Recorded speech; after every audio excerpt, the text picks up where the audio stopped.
Keeping your business healthy in today's marketplace can be a challenging and overwhelming task. From the threat of litigation inside and outside your organization and the inefficiencies that can rob your bottom line as a result of unproven marketing programs, the deck can be stacked against you. To get ahead of these challenges and stay ahead of your competition, the Bottled Business Sense Show provides practical business solutions that uniquely emphasize key legal principles, management techniques, and marketing strategies to protect and ensure the longevity of your business. You'll learn how to implement marketing and protection principles equal to those used by today's most successful corporations. Join your host, Bill Bernard, Rick Moscoso, and Steve Smith for some high-energy discussion that will inspire you to take control of your business so it can prosper in today's consistently challenging business environment. Welcome to the Bottled Business Sense Show. My name is Steve Smith, and I'm one of your hosts. For those of you that have either been watching us on Google or listening to us on Blog Talk Radio, we simulcast every week at 10 o'clock on Tuesday morning. So thanks for joining us this week. I'm also joined by my two esteemed colleagues who fill in a lot of the blanks for us here on the show topics that we have every week. First, the fellow that serves as our resident legal expert, Mr. Bill Bernard. Bill, how are you doing today?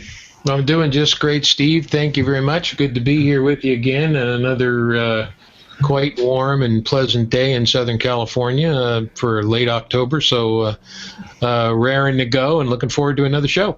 Cool.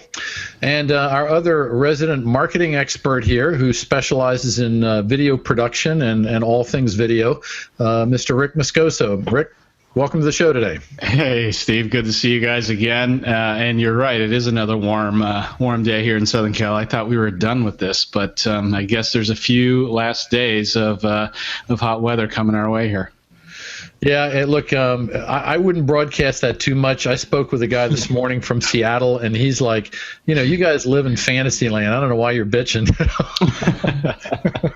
Yeah, think about the World Series tonight in New York. It's going to be quite cool. Oh, yeah, man, that's going to be rough. All right, well, listen, for those of you that have watched us from time to time, or this may be the first time, this show is dedicated to helping business owners promote and protect their business. So typically, most of the things that we talk about have to do with marketing-related activities, marketing concepts, strategies, tools, tips, tricks, things that that would help you. And we also get into the legal aspect of incorporating and contracts and just ways to do business that will keep you out of the courtroom, certainly keep you away from lawsuits. So whether it's protection or promotion, those are the things we try to give our listeners and our viewers so that you can walk away with a show with something you can use. So hopefully we'll do that again today. One of the things that we're doing today is a little bit of a different departure from prior shows. What we're going to do is create kind of a roundtable discussion on something that I think most business people have certainly got some interest in, and it has to do with the value and the benefit to the business of having a website versus having social media pages or profiles. And it's interesting when you start looking at those two to think, is one just a replacement for the other? Can you have one at the exclusion of the other, or is there a way to make them both work for everybody's benefit? So, Bill, what are your thoughts on that? I mean, you're a seasoned business owner, but recently a guy that's jumped into marketing. How have you perceived the value of the social media interaction you're doing versus what you're doing on your website? Well, I think, and we may have touched upon this before, Steve and Rick, but I think the key to any social media site is twofold. One, you have to pick out the ones that I think might be most beneficial to the type of business you do, and secondarily, you're going to want to make sure that whatever you put on those sites leads somebody back to your main website. And frankly, I'm not telling either one of you something you don't know, because most of what I've learned in this area has been from you guys with your help. It took me a while to get situated on it, but once I did, I even had a graph that I drew out that had various different sites or landing pages with different types of material that broke down my business in the different three aspects of my business that I do. And then, of course, each one of those then led over to the website with relevant material on the site, on different pages in the site that had to do with what I was posting on that particular social media. I think what's interesting, and you guys can really comment on this, is there are different sites for different purposes. For example, I think we'd probably all agree that even though there's room to have a Facebook business page, probably Facebook isn't something that I would use in my profession as much as I would other types of business sites that are out there today. All right, so Rick, in your world being mostly visual with the video that you do, you've got your own website, but what's the big value of you using social media? I think it's a great adjunct to the to anybody's website, whether it's marketing or whatever profession is that's out there. Now, there's some that are difficult to bridge that gap. For instance, like financial folks have a harder time with compliance doing any type of advertising or social media platform discussions. But for the most part, most businesses really should primarily have a website as their main focus, and then use social media as a complement to that website to drive more traffic back to your primary website. That's really what I use it for. I think the SEO is a lot better if you have a dedicated website.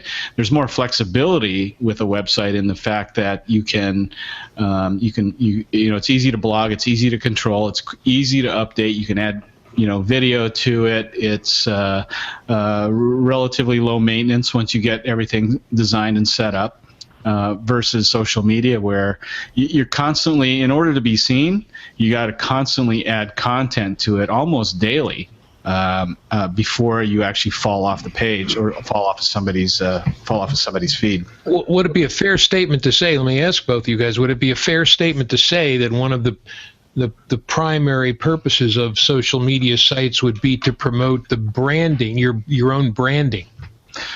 I would agree with that. It's branding, and really, more importantly, it's engaging. It's engaging with your customers or your followers out there, because it's a quick and easy way to do that. I think in today's day and age, more people are apt to follow Facebook more often than they are to look at a website. But it's just as important to have your anchor point with a website than not have it and just try and advertise through social media. So they go hand in hand. My feeling is they go hand in hand. All right. So what do you guys think if you're looking at social media participation versus maintaining and working on a website? What do you think this is my opinion, what do you think the biggest benefit to developing yourself on social media is over your own website? Well, you can, I think, in fact, it's great that you brought that up, Steve, because I was just going to ask you this question. Would you, and you would know more than most, would it be apropos to say that the real core of using social media is to market your business? Right? It's a marketing tool in effect, right? Well, it is a marketing tool, but your website's a marketing tool. And when you go to networking events, you're kind of a walking around marketing tool.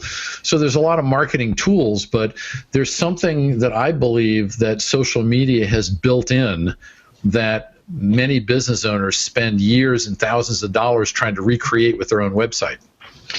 And I mean, for me, what I think it is the inherent networkability of your brand.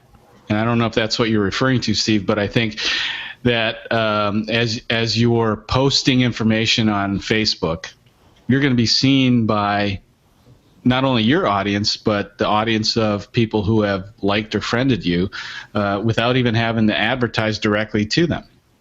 Okay, so you're kind of getting there. The simple answer that I was coming up with is most of your dominant social media sites like LinkedIn, Facebook, Google+, Twitter. Probably I'll put Twitter down the list a little bit because I think for most businesses it's an afterthought. But for the other guys, it's built-in traffic. I mean, when I look at the analytics of my website, I'm getting about 400 hits every month. Okay. By no means am I setting the world on fire. But when I go to LinkedIn, in fact, when many times if I do some random keyword searches, my LinkedIn profile, my profile of me on LinkedIn is much higher ranked on social media or on general search than my own website. And I think it's because of the power of LinkedIn. Now, it's my profile, but I'm amazed at how high up that individual profile on LinkedIn will show up, where I might be pages deep on my own website. Now, what are you doing on LinkedIn that might be different than what you would be doing on the website? Are you doing anything different? No, I'm not. See, that's the whole point. The strategy that I've laid out, which is all content marketing driven. I mean, for my particular business, there really isn't anything that works as well as delivering really good, valuable content on things business owners want to know about. So I incorporate my website into all of this stuff because ultimately I want them to, that's my home base. I want them coming back to the website at some point.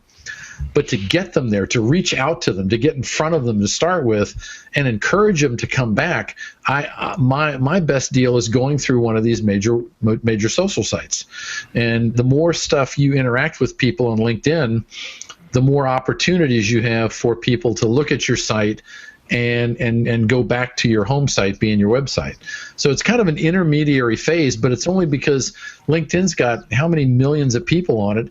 They've just, the traffic going on that website is monstrous. I could never in my wildest dreams come up with any amount of that from my own personal site.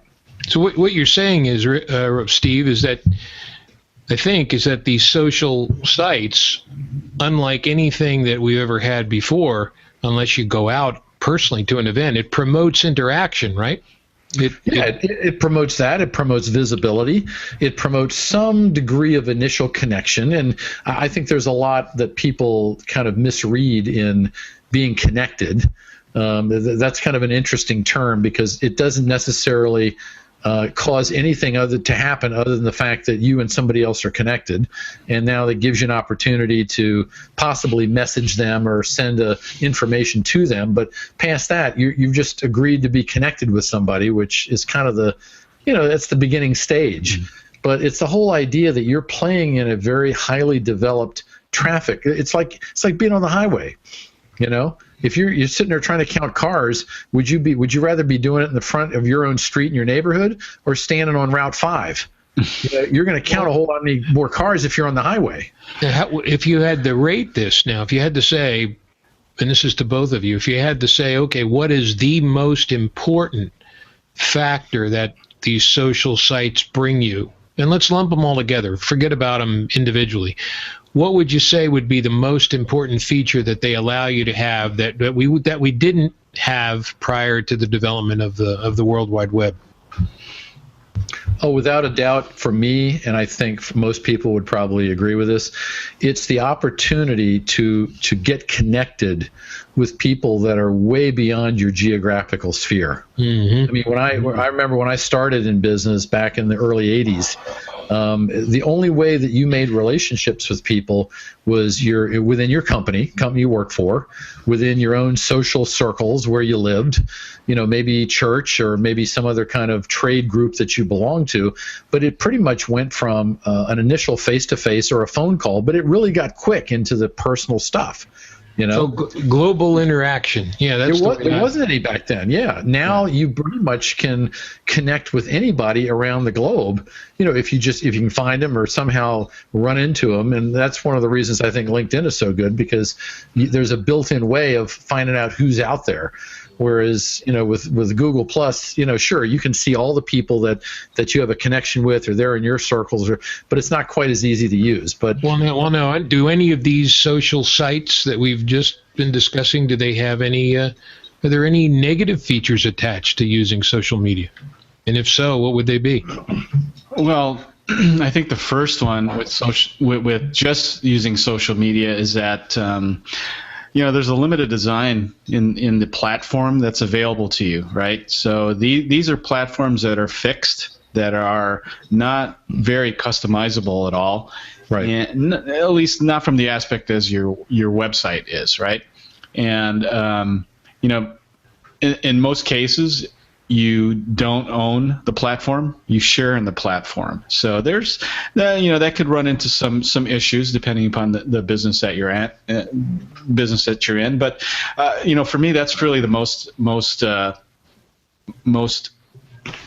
the biggest con is that you just don't have control over the entire platform. Here's my biggest con. That you fall back and get so used to this that you don't do anything else. Steve, you don't go out, you don't network, you don't do. Remember when we had discussions early on about the 2 or 3 different things that you really need to do to market your business, and you can easily fall into the trap of just sitting at your desk and think you're getting this all done through social media, can't you? Yes, and that's I think that is a big mental trap that people get in, that social media is going to somehow replace everything else. I think it's a great component, and it's probably today become a necessary component, but it's not 100% of the game.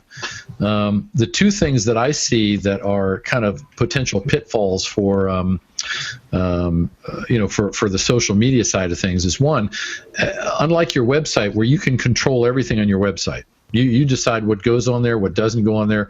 Social media, it's kind of wide open. So if people have issues, if they have problems, if they want to complain, it's going to go on there. So you really can't control what other people put on your page like you can your own website. And the other thing is, from an e-commerce standpoint, you can do a lot of advertising or put links on to promote things, but you can't sell anything straight off of LinkedIn or Facebook. You've got to drive them back to your website if you have an e-commerce portal where they can buy products directly from your website, for which you can use PayPal or a credit card or something like that. Right. So you don't have that ability, and that's something that if people in the e-commerce sector are in very, very competitive arenas, and I could buy something from them just as easy as I could buy it from 3 or 4 others, the time I spend looking around on Facebook might be the time that I go someplace else and they don't get to their website. Well, here's something that bothers me, and I'd like you guys to address this. It said, I read an article once, and it said, if you want full control over your brand, then creating a company website is a better option than social media. And my immediate reaction was, why do they have to be mutually exclusive? In other words, is creating your own brand better done by way of your website? If that's true, let's assume for the sake of this discussion that's true. It doesn't mean, of course, that's the only thing you use. We just got done discussing how they work in tandem, right? So I'm not sure where that line of thinking comes from, but I guess maybe some years back, all people had was a website, right, before social media really got developed. Well, actually, they kind of came along at various speeds simultaneously because they're both reliant on the internet. The thing about branding yourself is that at some point you have to have a home base, just like if you had a retail store or a like if you were Amazon, you had a fulfillment center. That's one big giant brand sitting out there in San Bernardino, because you go inside and everything is Amazon. How they operate, how they think, what they do, their processes, it's all part of their brand. And so you go on the Amazon website, and you're now seeing the end result of that, the ability to buy products of all shapes and sizes and all different kind of selections, and it's real easy. I mean, it's unbelievably easy how that can happen. So that's all part of the brand. What you think when you see the word Amazon, and what you expect and what you actually experience when you go and do business with them. Well, here's another thing that bothered me about this article. It kept stating that you have more leeway to communicate and sell to your customers. It's got a more personal effect to it, as Rick mentioned earlier, than some of these social sites. But after all, what does it matter if nobody's going to get to the website, right? I mean, you got to drive people to the website, and isn't that one of the biggest functions of social media? Yeah, absolutely. I mean, for me, I think engagement is a better metric than even connectivity. You could have a million fans that are following you, but if they're not engaging with you or your brand or your business, then you might as well unfriend them all if you could, because they're not doing your business any good, right? So right. if you're sharing content that's engaging, that drives them back to your brand or drives them back to your website, then that's where it goes hand in hand. I think, Steve, before the show, you mentioned that you ran into a client or into an individual that did nothing but have his brand posted on social media. He didn't even have a home-based website, right? Right. I'm just curious, what was his thinking behind that, and why didn't he have a website? I don't know if there was much thinking before. Well, no, and that's exactly where I was going. We started talking about that, and all of a sudden his eyes got big, and he started to kind of realize, gee, that makes a lot of sense. It was just something he had never considered, because much of his marketing was done through networking and making connections that led to referrals. So he's kind of down in the weeds in that hand-to-hand combat kind of area. He'd never really thought about doing, and I believe me, I run into a lot of people that they go and they put up a page on Facebook or they put a profile up on LinkedIn, and past filling out the initial boxes, they never do anything with it. And it's like somebody told them to go on there, but they didn't tell them what to do after that. So after launching it, that was the end of the activity. So let me turn to my two marketing guys here and ask this question. If somebody is interested in getting a good marketing program going by way of social media sites, how would they go about laying out a business plan to decide what sites to go on?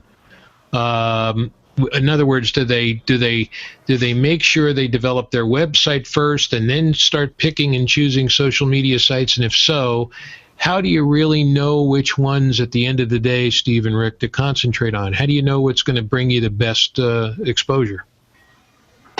Well, let me chime in first on that. I think it's of utmost importance that if you're going to advertise on the web or have something on the web where you can point somebody to, you really have to have a website. You have to have an anchor point or a home base, like Steve said, to receive traffic, all right, to have all your base information about you, your business, your clients, testimonials, and then use social media as a traffic generating, platform to drive people back to your website. I think if you don't have that foundation in a website, then I think you're missing out on a lot of opportunity of driving people to really understand what you do. Yeah, Bill, I would concur with that, and I would even say that before you start trying to put this game plan together, there's really two things you need to understand. You need to understand who the client is you're selling to. You need to understand them well enough to know what their issues are, what they're looking for, at what point would they be willing to pull the trigger and make a phone call. How does your product or service satisfy the problem they're trying to fix? You have to know that much.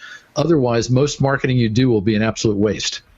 Once you can figure out the client's side of the thing, then you got to figure out what your central message to them is. If you have an opportunity to meet them for no more than 30 seconds, what are you going to tell them or say to them that's going to make them think, man, I should probably take another look at this person or this business because there's something in there that's kind of resonating with me. So understanding who they are, understanding what you have to say to get their attention is the two biggies. Now, you go to Rick's thing, you put your website together, and there's all kinds of things you can do today that are free. I mean, there's website systems out there that are completely free to put up. So if you don't have the money for it, you want to try it on your own, by all means, there's ways to do that. Well, after that, no, but here's what you were getting to about how do you pick the social media places. Right. What I tell people to do is go out and find your competition. Find other businesses who are very established, who seem to have risen to the top of the pile in the industry that you work in. Go search those guys. Find out where they show up. because they've probably been in the game long enough to where they've kind of, they've filtered it down to where they know exactly where they need to play. Mm-hmm. And if you go search each one of those people, you're going to find out what other places they show up. In your example, your business, LinkedIn may be equally as good for you, but I think Avo is probably really good for you as well, because that directly deals with lawyer requests. In fact, I was going to tell you this. I don't know if you've noticed, but over the last week, I've started to see commercials for Avo, and I never saw TV commercials for them. Yeah, they're going big on it. They're going very, very big, along with their Avo program, where they actually have now they have a marketing program about Avo, and then they have a second program where they advertise for lawyers who sign up for this, and it's right to sign up, where you can actually get a phone call from a potential client asking you, get a 15-minute phone call, you're paid for it, and people can actually access you by going to that particular site and asking for a particular legal issue to be responded to. But I know we're running short on time, but there is one last thing I wanted to comment on. When you asked me at the top of the show about some of my experiences, Steve, and Rick helped me a lot with this as well. You can take it one step further. First of all, after getting the social sites, now what kind of, as you said, content do you post on them? And what I've learned to do is post content on the sites that I want that drive people back to my website, but not just back to the website in general. For example, I'll do a blog on a certain issue or an article on a certain issue, and those blogs or articles are embedded in my website. And there might be some on estate planning, some on asset protection, and some on employment law. When I go ahead and post an article on a certain social media site, I then post a link with that article that leads somebody back not only to my website, but to a specific area of my website that deals with that specific topic matter. So we can really drive this home by saying you can really get pretty intricate with this if you have the right tools to go ahead and have somebody help you set this up in the right way to begin with. Absolutely. Yeah. I mean, it's all about dangling the right carrot out there on social media that'll hook them back to or make them want to click on that link to read the actual blog article or information that you want them to read. Right. So let me let me ask Rick this a minute. In your business, what websites, social media sites do you find most advantageous for what you do? Primarily for me, I will do a lot of posting on Facebook. And for instant stuff, like especially, people like to see, in my industry, like to see a lot of behind the scenes stuff, behind the scenes photos, just to get a glimpse of what's going on behind the camera. And so I'll do postings to Instagram and show them a perspective that they actually don't see from the other side of the camera. Now, the only downside to Instagram is that you can't post the link directly in the any text that you write, but you can post a link up in your profile. The only challenge is that every time you want them to link to a different page on your website, you have to change that profile link or that link in your profile. Okay. But it keeps them engaged. It keeps them wanting to. I wonder what they're going to show next, and I can do it quick and easy, and get a relatively strong following from that. It keeps them. It makes the audience feel like they're involved and they're getting a glimpse at what not everybody might have a chance to see. So, how do we get a hold? Let's start with Rick and then move over to Steve. How do people listening to this get a hold of both of you guys?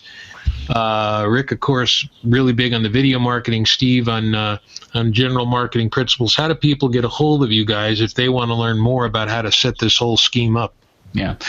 For me, for any, all things video marketing, you can reach me at rickmoscoso@gmail.com, and my information will be below on this video, or reach out to me at 949-667-1182. In a couple of months, well, shorter than a couple of months, we'll have a brand new platform, a brand new brand to share with you. So I'm really excited about that. Oh, nice. But keep close to the show, and I'll be sharing with the audience soon.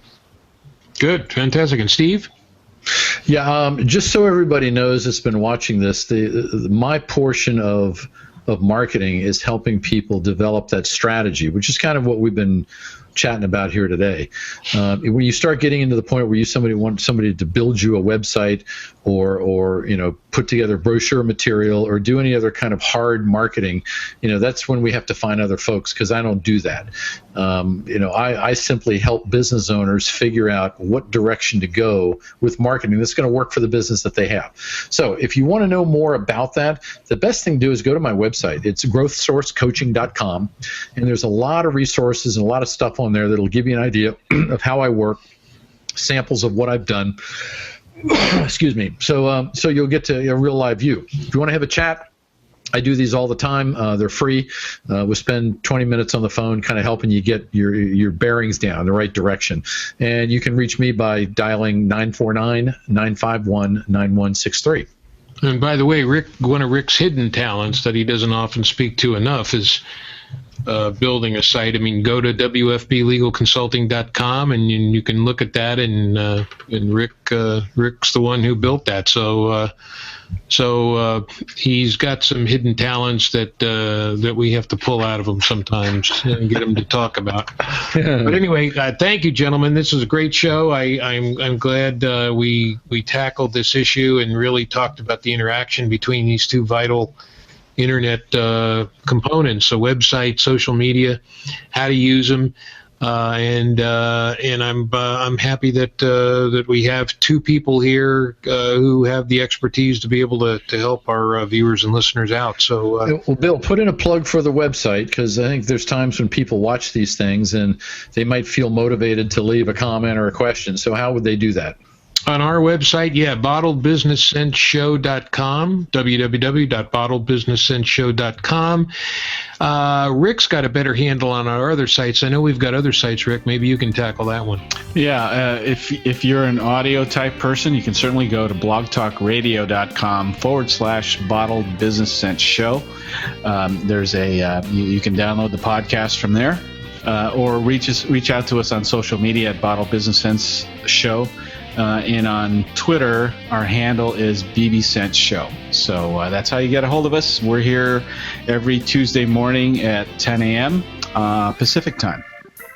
Fantastic. Well, with that, we'll sign off until our next show. Guys, thanks again, and I hope everybody has a fantastic, prosperous week until next Tuesday. All right, you guys, take care. Looking forward to it. Have a great day. Bye-bye, everybody.